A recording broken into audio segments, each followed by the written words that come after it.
Mira Takashi moved through the hallways of Fairmont High like a shadow no one cared to name. At 17, she had mastered the art of silence, not just in voice, but in presence. Students passed her without noticing. Teachers mispronounced her name even after 2 years. No one asked questions, and Mira never volunteered answers.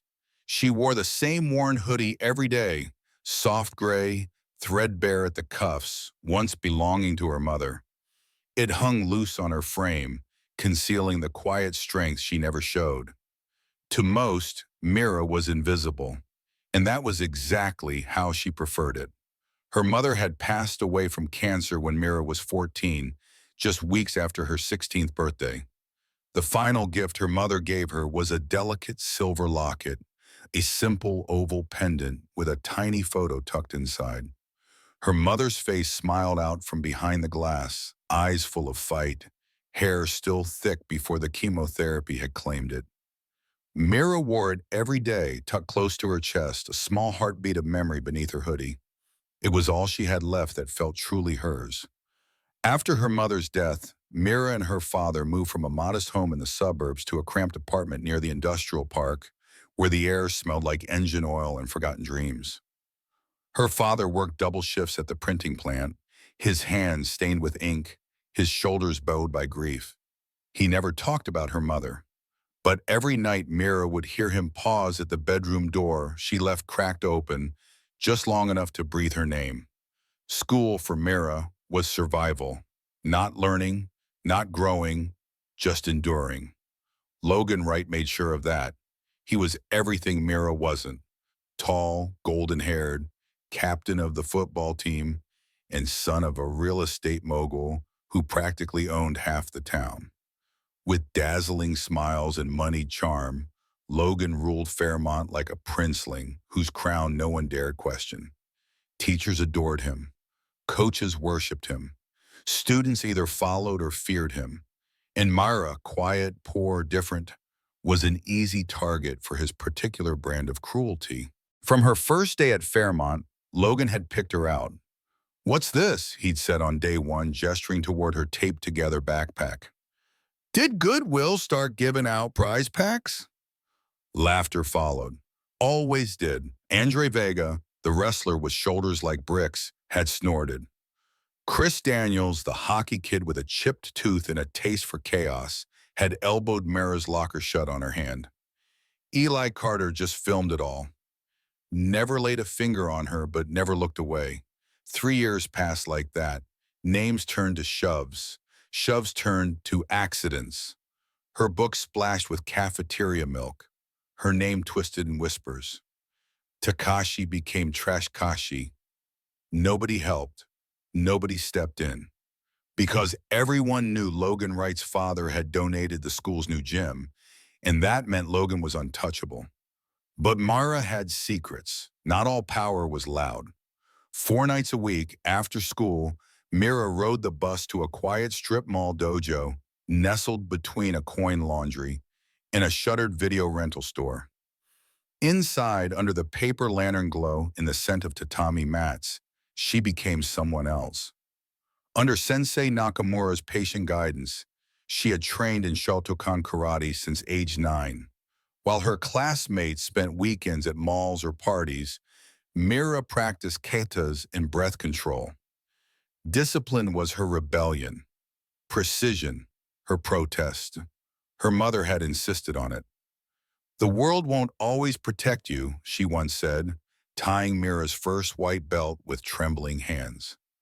"So you must know how to protect yourself, not to fight, but to know." So Mira endured. She memorized her breathing. She kept her hands in her pockets when Chris tried to trip her.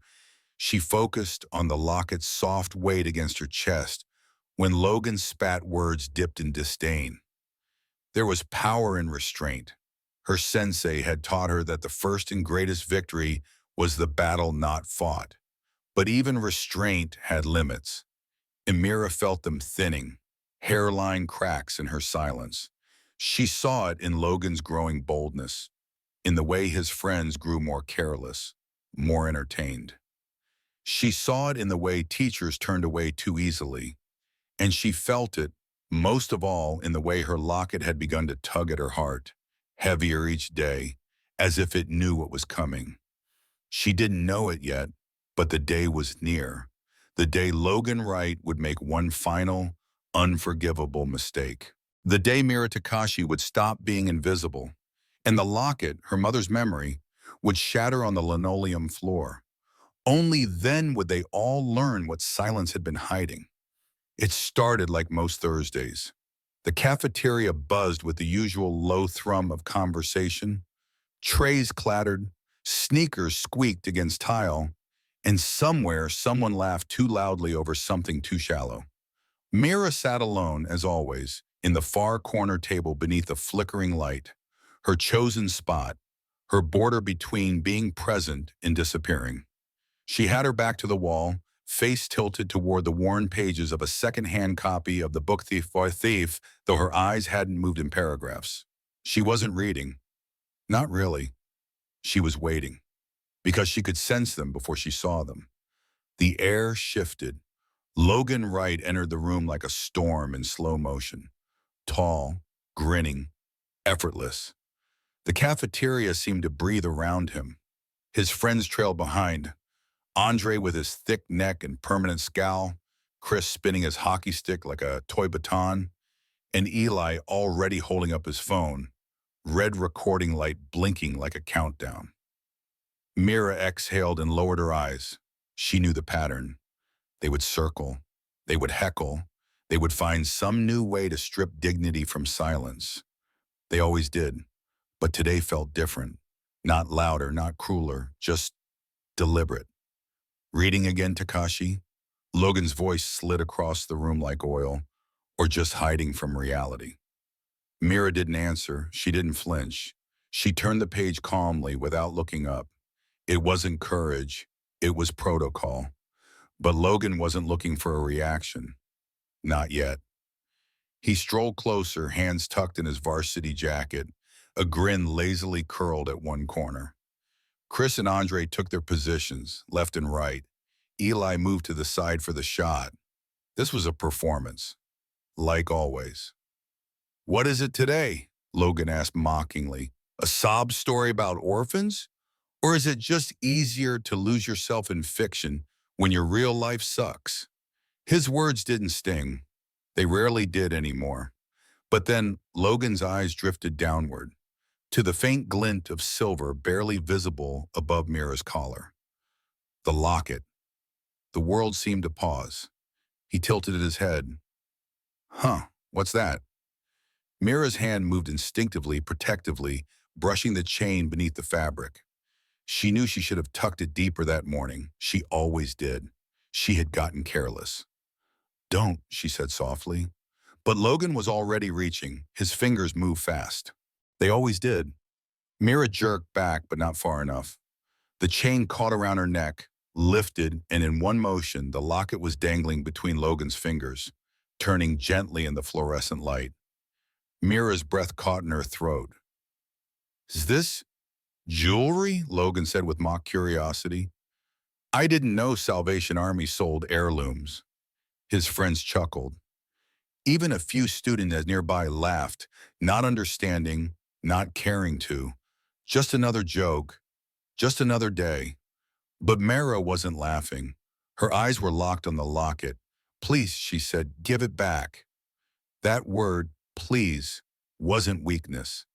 It was a memory. It was everything she had swallowed for 3 years. Logan smiled wider, triumphant. "Oh, it means something to you." Mira stood slowly, her voice steadied. "It was my mother's." The room quieted, not silence, but the kind of hush that precedes something sharp. "She gave it to me before she died," Mira continued. 2 months before the diagnosis, before the hair loss, before the hospice bed. Even Andre shifted awkwardly, but Logan only scoffed. Tragic, still cheap, though. He dangled the locket, eyeing it with theatrical contempt. "You know, not everything broken needs to be kept." Then he let go. Time bent. The locket fell. It hit the floor with a faint clink, fragile metal against tile. And then Logan lifted his foot. Mira's body reacted before her mind did. She lunged forward, her mouth stretched. "Hmm." Too late. The sole of Logan's Nike crushed the locket into the ground with mechanical precision. Mira heard it, more than heard it, felt it. The crunch of Guesta's, the snap of the hinge. Her knees hit the tile. Hands hovered over the twisted silver, over the last thing that still smelled like her mother's perfume. A hush fell across the cafeteria like winter. She didn't cry. She didn't scream. What came out of her instead was something deeper. A soundless breath, hollow and ancient, pulled from a place that had no words. "Oops," Logan said, pressing his heel down once more for emphasis. "Guess your memories weren't built to last." Mira rose, slowly, calmly. The ghost in the hallway stood upright, eyes focused, fingers curled. When she looked at him, she was no longer a shadow. She was the storm. The moment Mira stood, something in the air shifted, subtle but undeniable. It wasn't fury, it wasn't panic. It was the way stillness suddenly took on weight, the way even the fluorescent lights above seemed to dim slightly in response to her gaze. She didn't tremble, didn't shout. Her breath was even, her eyes steady. Logan smirked, still confident, still coasting on a lifetime of impunity. "What's the matter?" he asked, voice half mocking. "Gonna cry over your dead mommy's trinket?" But even he noticed something was different. Mira's hoodie slipped from her shoulders in a single motion, revealing a plain black t-shirt and forearms lean with corded strength. Not bulky, not showy, just ready. Her posture was straight, centered. Her feet were placed slightly apart. Her arms were at her sides, relaxed, but coiled like springs. She looked like she belonged somewhere else, somewhere far from this cafeteria, somewhere lit with paper lanterns and silence and sweat. Andre muttered under his breath, "Uh, Logan?" Eli's camera was still rolling, but his hands had begun to shake. "You know," Mira said quietly, "I've kept my head down for 3 years, taken every insult, every shove, every accident. I've let you treat me like background noise, like I didn't exist." She stepped forward. "But you didn't destroy a necklace today." Her voice didn't rise. It didn't have to. "You destroyed the only part of my mother I had left." Logan tried to laugh it off. "Jesus, it's just a piece of metal." "No," Myra said. "It was my history, my reminder, my anchor. And you," she nodded toward the mangled locket on the floor, "you chose to step on that." Chris shifted uncomfortably. "Okay, maybe we went a little far." "You think?" Lena Park's voice rang out from a nearby table. She was on her feet now, eyes locked on Logan, disbelief curdling into disgust. "She begged you to stop." "Sit down, Lena," Logan snapped, turning red. "This doesn't concern you." But it did. Now it did. The cafeteria was holding its breath. Mira looked directly at Logan. "I don't want revenge. That's not what this is." "Then what is it?" Logan asked, trying to keep the sneer in his voice but already flinching at her stillness. "It's self-defense."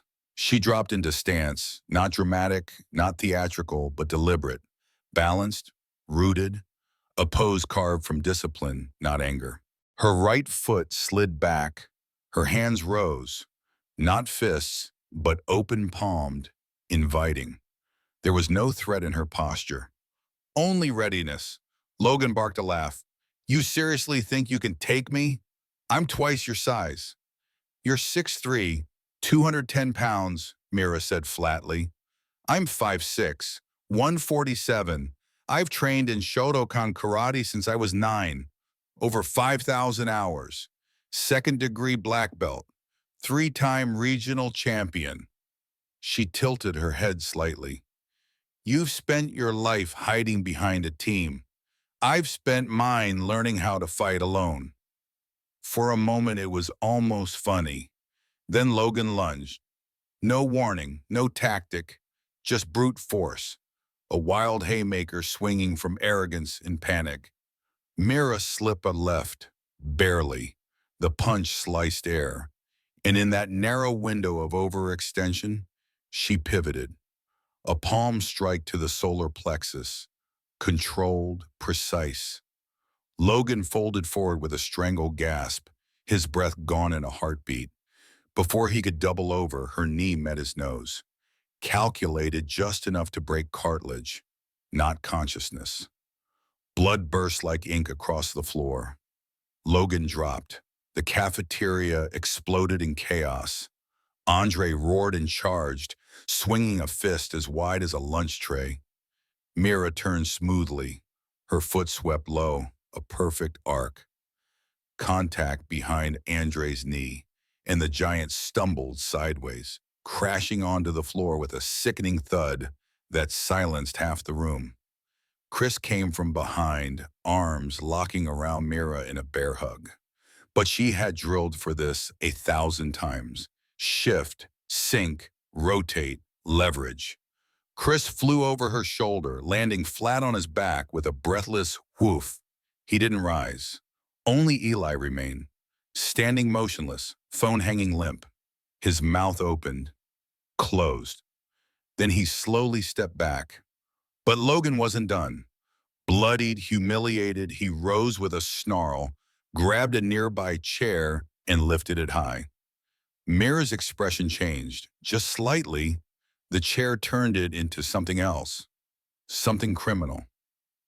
She moved, a side kick, full force, target, ribs. The chair flew one way, Logan flew another. He hit the wall hard and didn't get up. Screams broke out. Someone yelled to call 911, but Mira stood still, barely winded. She glanced once at the twisted locket on the floor, then back at Logan's motionless body. A voice called from the crowd. She warned him. Lena Park pushed forward, her phone still recording. I have everything. From the beginning. Mira said nothing. She didn't need to. The silence said enough. Mira didn't move. She stood at the center of the chaos, a quiet island amid overturned chairs, spilled trays, and the stunned silence of 200 witnesses. Her chest rose and fell with measured breath. Not triumphant, not broken, just present. For the first time, wholly seen. Logan lay slumped against the far wall, groaning faintly, the chair he'd tried to wield now a twisted relic between them. Andre was unconscious.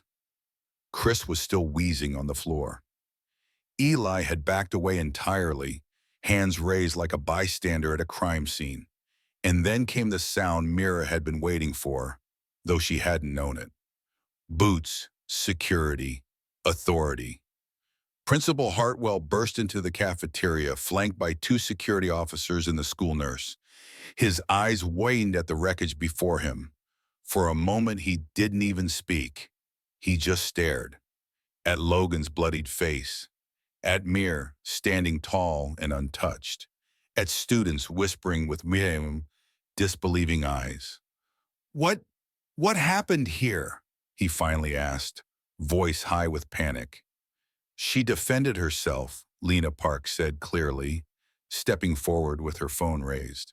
And I have the entire thing on video, including Logan destroying her locket, including him throwing the first punch. Others chimed in, timidly at first, then bolder. She warned him. She told him to stop. He hit her first. She didn't even fight until they all came at her. Principal Hartwell blinked rapidly, already overwhelmed. Mira Takashi, he said sternly, trying to regain control, I need you to come with us to the office. Mira nodded. She didn't protest, didn't explain. She simply bent down, picked up the shattered remains of her mother's locket, and followed the adults out of the cafeteria, stepping around Logan's body with the same calm grace she'd moved with throughout the fight. The next few hours unfolded like a blur of slow-motion consequences. Mira sat in the principal's office, surrounded by lawyers, school administrators, and her father, who had arrived breathless and panicked, still in his ink-stained uniform from the factory. His hands trembled as he gripped hers. "Are you hurt?" he asked. "No," she whispered, "but it's gone." She opened her palm to show him the ruined silver, the crumpled photo beneath the cracked glass. His eyes filled. He said nothing, but he didn't let go. One by one, statements were taken, videos were reviewed, witnesses were interviewed. The truth was undeniable, broadcast from half a dozen phones and uploaded to social media within hours. Not just the fight, but the cruelty before it, the mockery, the locket, the 3 years of silence Mira had endured, her restraint, her calm, her precision. What could have been spun into a story of school violence quickly transformed into something else, something deeper, something uncomfortable for those who had turned a blind eye for too long. By nightfall, the school board had called an emergency meeting. By morning, the video had gone viral. The title varied depending on the platform. Bullies shatter girls' locket, she shatters their illusions. Student fights back after 3 years of harassment. Karate black belt destroys bullies, but with mercy. But the footage was always the same. It began with Logan taunting a girl too quiet to answer, and ended with Mira standing over him, not in triumph but in reluctant necessity. Public opinion was swift. Some called her a hero, others called the school system complicit. And then the past resurfaced, disciplinary reports hidden, teacher emails ignored, previous complaints buried under donation money and favoritism. Logan Wright's father tried to threaten legal action, but the evidence was too overwhelming. He had underestimated the power of a camera and the truth of a girl who had waited too long to be seen. Mira returned to school a week later. She expected whispers, stares, fear, maybe. What she got instead was respect, not the performative kind, not the fear-based silence that Logan used to command, but something earned, something quiet. Students nodded at her in the hallways. Teachers who had never remembered her name suddenly greeted her. Lena saved her a seat at lunch without saying a word.